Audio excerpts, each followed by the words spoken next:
بسم الله الرحمن الرحيم سل بني إسرائيل كم آتيناهم من آية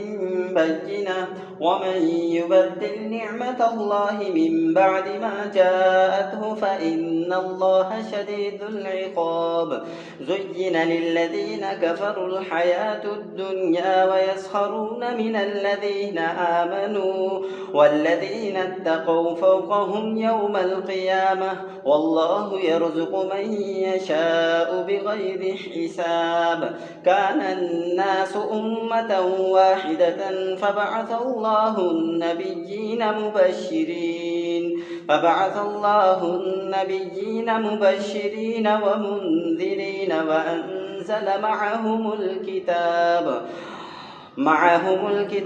بالحق ليحكم بين الناس فيما اختلفوا فيه وما اختلف فيه إلا الذين أوتوه من بعد ما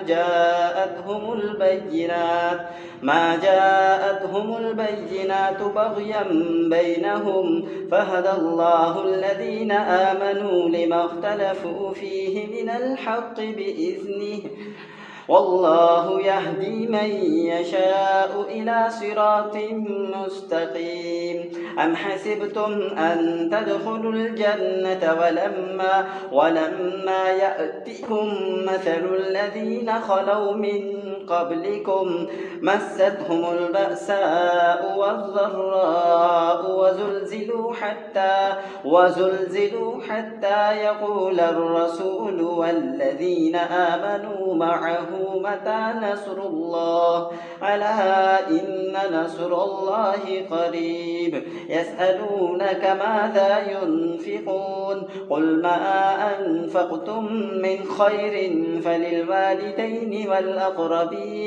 والأقربين واليتامى والمساكين وابن السبيل وما تفعلوا من خير فإن الله به عليم كتب عليكم القتال وهو كره لكم وعسى